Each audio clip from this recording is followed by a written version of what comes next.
जय मां विंध्यवासिनी, हर हर महादेव। आप सभी का स्वागत है हमारे यूट्यूब परिवार में। हमारे साथ कौन सी दिव्य शक्ति चलती है? हम सेवा पूजा तो कर रहे हैं, हमें स्वयं से यह जानना है कि कौन सी दिव्य शक्ति प्रतिपल हमारे साथ चल रही हो।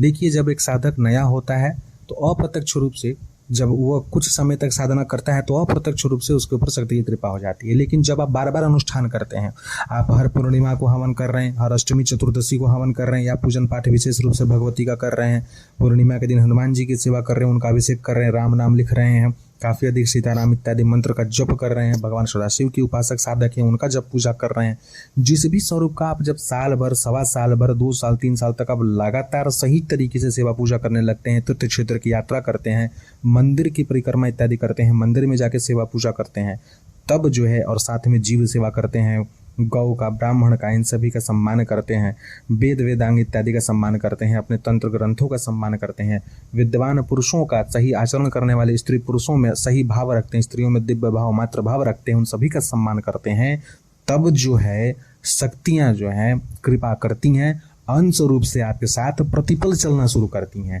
ना कि आप किसी का चुगली करेंगे तो अब भले 10 घंटा घंटी डुलाइए तब वो आपके साथ चलेंगे, ऐसा नहीं होता है, ये ध्यान में रखिएगा। आप चाहे त्रिकाल संध्या करते हो, लेकिन जब बैठते हो तो फलाने के बारे में 10 बात उल्टा सीधा बोलना, चिल्लाना, को गाली देना, तो फलाना आदमी ऐसा ढोंगी पाखंडी है, तो आदमी ऐसा, इस प्रकार के कृत्य अगर करेंगे तो कोई शक्ति आपके ऊपर कृपा नहीं। निंदा पर निंदा करने से बचेंगे तो ही शक्तियों की कृपा होगी। तो जब अपने आचरण विचरण व्यवहार में शक्तियाँ ऐसी आपकी बुद्धि को सही तरीके से लेकर चलती हैं, बुद्धियों को पुण्यदायी कर देती हैं, तब अंश रूप से उनकी जो लोक शक्तियां होती हैं या जो गण होते हैं, जो देवी देवता के शक्ति होते हैं, वो आपके साथ चलना आरंभ करते हैं। लेकिन कौन से शक्ति चल रहे हैं, कैसे जानेंगे, इस विषय को आज की वीडियो में हम सभी समझेंगे, स्वयं से कैसे जानें। इससे पहले कि इस विषय को आरंभ करें, आप सभी से निवेदन है, आप अगर नए हैं तो चैनल को जरूर सब्सक्राइब कीजिए। तंत्र संबंधी इसी प्रकार की विभिन्न रोचक विषय समय समय पर चैनल पर आते रहती है। साथ ही टेलीग्राम ग्रुप का लिंक, सिद्ध सावरी विद्या नामक दूसरे यूट्यूब चैनल का लिंक और फेसबुक पेज का लिंक वीडियो के डिस्क्रिप्शन में दिया हुआ है, वहां भी आप सभी अवश्य हमारे साथ जुड़ें। इस विषय को मैंने पहले आप सभी के समक्ष रखता है कि आप चाहे सेवा पूजा किसी भी देव शक्ति की करते हो, आपके ऊपर कृपा किसी भी उपदेवी देवता, उप शक्तियाँ, उपयोगिनियाँ, योगिनियाँ इत्यादि की हो सकती, या कहीं भी वर्णित नहीं, या कहीं भी यह चीज़ बिल्कुल स्ट्रेट नहीं बोला जा सकता है सीधे सीधे कि आप जिस शक्ति की सेवा कर रहे हैं उनसे संबंधित, उसी तत्व से संबंधित शक्ति ही आपके ऊपर कृपा करेंगी। आप हो सकता है कि भगवती सरस्वती की सेवा पूजा करते हो, लेकिन आपके ऊपर कृपा किसी प्रेत शक्ति की हो जो शुभ और उच्च कोटि की हो, शुभ दिव्य शक्ति हो, लेकिन उनका स्वरूप जो है वो, या योनि जो है वो प्रेत योनि में, लेकिन देव योनि, उपदेव कैटेगरी की है, शुभ शक्ति है, यह भी हो सकता है। यानी कि आवागमन में कहीं बाधा नहीं है, पूजन पाठ में कोई बाधा नहीं, इस प्रकार की हो सकती है। तो अब इस विषय को कैसे समझना है? सबसे पहला चीज तो यह कि आपके ऊपर जिस भी शक्ति की कृपा होगी, शक्ति की कृपा यानी कि साथ जो शक्ति चलेंगी, वह चीज को कैसे हम जानेंगे? आप यह देखिएगा कि उनसे संबंधित जो भी दिन होगा, उस दिन आपको आकस्मिक लाभ होगा, आपके बिगड़ते काम बन जाएंगे, आप कोई नया काम शुरू करेंगे तो अवश्य ही बनेंगे, आपको लगे कि अरे आज तो ये काम होगा ही, लेकिन वो हो जाएगा। आप समझ लीजिए कि इस दिन से संबंधित जो शक्ति है वो आपके ऊपर कृपा कर रही है। जैसे मान लीजिए आप सेवक किसी के भी हों, लेकिन अगर आपका कार्य जो है मंगलवार के दिन बन रहा है तो कहीं ना कहीं भगवती पीताम्बरा, भगवान हनुमान जी से संबंधित, भगवती दुर्गा से संबंधित शक्ति आपके ऊपर कृपा कर रही है। अब इस चीज को और अच्छे से समझना है। 3 शक्तियां तो उस दिन की हैं, लेकिन मंगलवार के दिन किया गया, आपका हर कार्य सफल हो रहा है, तो प्रमुख रूप से हनुमान जी से संबंधित जो गण है आपके ऊपर कृपा कर रहे हैं। अगर शनिवार के दिन हो रहा है तो भगवती महाकाली से संबंधित जितनी भी, भगवान भैरव से संबंधित जो शक्तियां वो कृपा कर रही हैं। मंगलवार, रविवार, शनिवार, तीनों दिन भैरव जी का माना गया है। रविवार के दिन भी अगर कार्य बन रहा है तो भी भैरव जी का कृपा माना जाता है। अब इस चीज को आगे और कैसे समझें?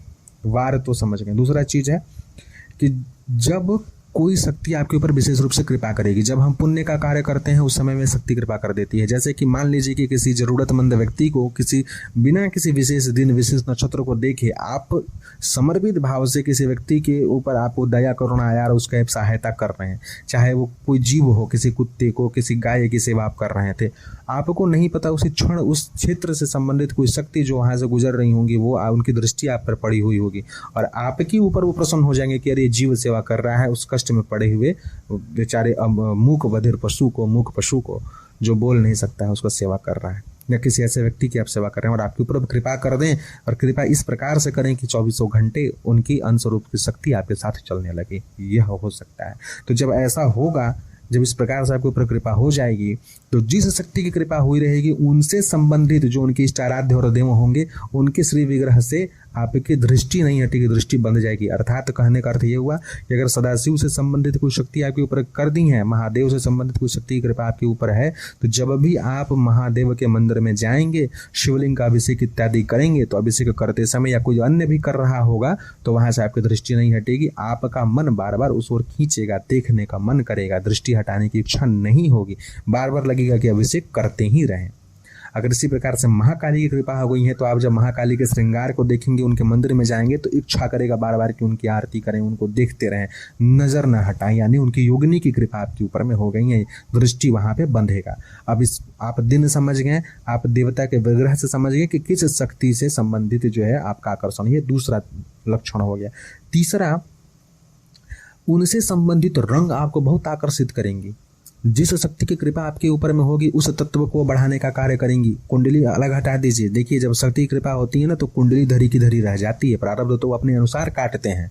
लिखा होगा कि 20 वर्ष की आयु में ऐसा हो जाएगा, लेकिन वह 15 वर्ष की आयु में, 20 वर्ष की आयु जब आएगी, उस समय आने के बाद से वो प्रारब्ध उतना होगा ही नहीं, उससे कम में वो काट के निकाल देंगी। कृपा ऐसी करेंगी, वो शक्ति की कृपा ऐसी होती है। जन्म कुंडली यहाँ कार्य नहीं करता जब इस क्षेत्र में शक्तियां कृपा करती हैं, तो उनसे संबंधित रंग आकर्षित करेगा आपको। हो सकता है किसी ज्योतिषी ने बोला कि आपको लाल रंग का कपड़ा नहीं पहनना है, लेकिन जब आपके ऊपर हनुमान जी और दुर्गा जी की कृपा होंगी, अगर उनकी शक्तियां आपके साथ चलनी शुरू कर देंगी, आपके कर्म के कारण, आपके स्वभाव के कारण, आपके सेवा पूजा अनुष्ठान इत्यादि के कारण, शक्ति ऊर्जा जब तप के कारण, तप की ऊर्जा के कारण, तो लाल रंग आपको बार बार आकर्षण करेगा। आपको इच्छा करेगा कि आप लाल रंग की साड़ी को पहने, साधिका है तो लाल रंग के सूट पहने, पुरुष हैं तो लाल रंग का धोती पहन के पूजा करने का मन करेगा, लाल रंग के शर्ट पहनने का मन करेगा। यानी कि लाल रंग आपको अत्यधिक आकर्षित करेगा। आप कुछ खरीदेंगे भी तो आपको लाल कलर, आप अगर फ़ोन खरीदें तो आपको लाल रंग ही पसंद आ रहा है, उसी से संबंधित चीज़ें पसंद आ रही हैं। कलावा बांधना है तो लाल ही बांधना है, ठीक है। तो रंग आकर्षित करेंगी। चौथा चीज़ जो है, यह बहुत विशेष चीज़ है, इसको बहुत ध्यान से सुनिएगा। चौथा चीज़ जो है, विशेष दिनों में जिस शक्ति की भी कृपा हो रहती है, उनके विशेष दिनों में, जैसे मान लेते हैं कि नारायण के किसी गण की कृपा हो गई, तो एकादशी के दिन में रात्रि काल या सुबह के समय में, जब भोर का समय होता है, ब्रह्म मुहूर्त का समय होता है, उस समय में आपके पीठ पर थपकी जरूर लगेगी, ये याद रखिएगा। और बहुत बारी चीज़ लोग भूल जाते हैं, अभी ध्यान दीजिए कितने लोगों को थपकी लगी है। जिस शक्ति की कृपा होती है, उनसे संबंधित दिन में उनके गण अवश्य आपको आशीर्वाद देते हैं, पीठ ठोक के आशीर्वाद देते हैं। और खास करके तो अगर आपके शरीर में किसी प्रकार का रोग आदि व्याधि है और आप इतने अच्छे व्यक्ति बन रहे हैं, अपने आचरण विचरण व्यवहार बुद्धि मानसिकता में सुधार कर रहे हैं और उस शक्ति की कृपा आपके ऊपर में हो रही है, तो उस विशेष दिन में आपको थपकी जरूर देंगे। यानी कि आपको इस पीठ पर आशीर्वाद देने के लिए ठोकेंगी। अर्ध निद्रा की अवस्था में आपको लगेगा कि हाँ कोई ठोक करके गया है, आपको स्पर्श करके गया है। और बहुत बार तो मात्र योगिनियाँ जो होती हैं, आपका भाव अगर स्त्री को लेकर के बहुत अधिक शुद्ध हो चुका है, पवित्र हो चुका है, मातृ भाव का हो चुका है, तब तो ललाट में स्पर्श करके वातस्थल स्वरूप में चुंबन दे करके भी जाती हैं। लेकिन यह सब चीज़ किसी को बताया नहीं जाता है, इस बात का ध्यान रखें। पांचवा लक्षण हो गया, जब भी उनका विशेष तिथि आएगा, जिस शक्ति की कृपा आपके ऊपर है, उनका जब भी विशेष तिथि आएगा, उस तिथि में उससे उनकी शक्ति से संबंधित शक्ति पीठ तीर्थ क्षेत्र का दर्शन होगा, या तीर्थ कोई भी दिखे, उनका मंदिर आपको बार बार दिखाई देगा। जैसे कि अगर मान लेते हैं कि भगवती महाकाली की किसी योगिनी की कृपा हो गई है, तो आप शनिवार के दिन, अमावस्या के दिन, चतुर्दशी के दिन, रटंती का काली पूजन हो या दीपावली का काली पूजन, उस समय में आपको दिखाई देगा उनका मूर्ति, श्री विग्रह, उनका कोई तीर्थ क्षेत्र, उनका कोई शक्तिपीठ, आपको उनका पूजन करते हुए आप स्वयं को देखेंगे। बार बार आपको इससे संबंधित ही सेवा पूजा आपको दिखाई देगा। भैरव जी का होगा तो आपको बार बार शमशान इत्यादि का दर्शन होगा। काले भैरव की कृपा होगी तो शमशान का दर्शन होगा। आप डर जाएंगे, कोई तंत्र का प्रयोग हो गया भाई, शमशान दर्शन हो रहा है, लेकिन आपको शमशान पूजन दिखाई देगा, वो दिखाएंगे, हालांकि वो क्षेत्र अलग हो जाता है। आप स्वयं को यह भी एक ध्यान दें, हालांकि यह बहुत विशेष लक्षण है, बहुत कम लोगों में होता है, मंत्र जप। जब आप स्वप्न में किसी शक्तिपीठ को देखेंगे तो स्वतः अर्धनिद्रा में ही, निद्रा अवस्था में ही मंत्र जप होने लगेगा और हाथ की मुद्राएं भी बन जाएंगी। जो मुद्रा आपको कभी जीवन में नहीं पता होगा, एक हाथ की मुद्रा बनती है, 2 हाथ की मुद्रा स्वप्न में नहीं बनती है जल्दी, लेकिन अगर वो बन जाए तब तो जीवन ही पार लग जाए। तो एक हाथ की मुद्रा आपकी बनती है, कोई विशेष प्रकार से अंगुलियां मुड़ जाएंगी, कोई मुद्रा बन जाएगी, नींद टूटेगा तो आपको एकदम शांति, परम शांति का अनुभव होगा। यह भी आपको देखना चाहिए कि किस दिन हो रहा है, किस समय हो रहा, कौन सा तिथि है, कौन सा पर्व काल पड़ा है, उस अनुसार उस शक्ति की कृपा आपके ऊपर अप्रत्यक्ष रूप से हुई, प्रत्यक्ष आपको करना है। अगला बात आता है जो छठा जो लक्षण है जिससे हम जानेंगे कि किस शक्ति की कृपा है, उस शक्ति से संबंधित सुगंध, दिव्य सुगंध की अनुभूति होना। सुगंध सबसे बड़ा विषय है, गंध सबसे बड़ा विषय होता है। जैसा कि पहले के वीडियोज में बताए हैं कि गंध, इस विषय को बताए हैं कि एक शक्ति के साथ बहुत सारी शक्तियां, महाशक्तियों के साथ में बहुत सारी शक्तियां चलती हैं, तो उनमें से जिस भी शक्ति की कृपा आपके ऊपर में हो जाए, उस शक्ति से संबंधित गंध आपको विशेष समय में पता चलेगा। किस किस समय पता चलेगा, और इस विषय को और अच्छे से समझिए।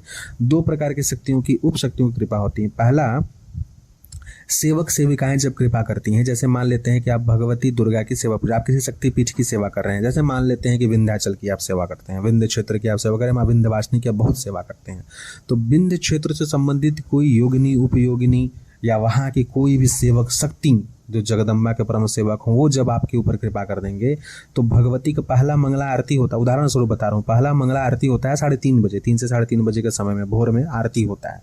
तो अब जब आरती करना हो तो उनके सेवक कितने बजे उठते होंगे? कम से कम 2 बजे उठते होंगे तैयारी करने के लिए, नहाने धोने के लिए। तो आपको उसी समय में, यानी कि 2 बजे के समय में निद्रा भी टूटेगा, उसी समय में आपको गंध का भी अनुभव होगा। जिस शक्ति की कृपा होगी, अगर वो योगिनी शक्ति होगी तो आपको तीव्र गंध होगा। यक्ष गंधर्व का अगर कृपा हुआ होगा, वहाँ के किसी यक्ष की शक्ति की, यक्षणियाँ तो वहाँ बहुत हैं, महायक्षणी इसीलिए कहते हैं, यक्षणियों की महारानी है जगदम्बा। तो जब उनकी कृपा होगी तो तीव्रतम गुलाब का आपको, केवड़े का खुशबू इस प्रकार से होगा, चंपा चमेली का खुशबू आएगा अगर किसी गंधर्व की कृपा हो गई है तो।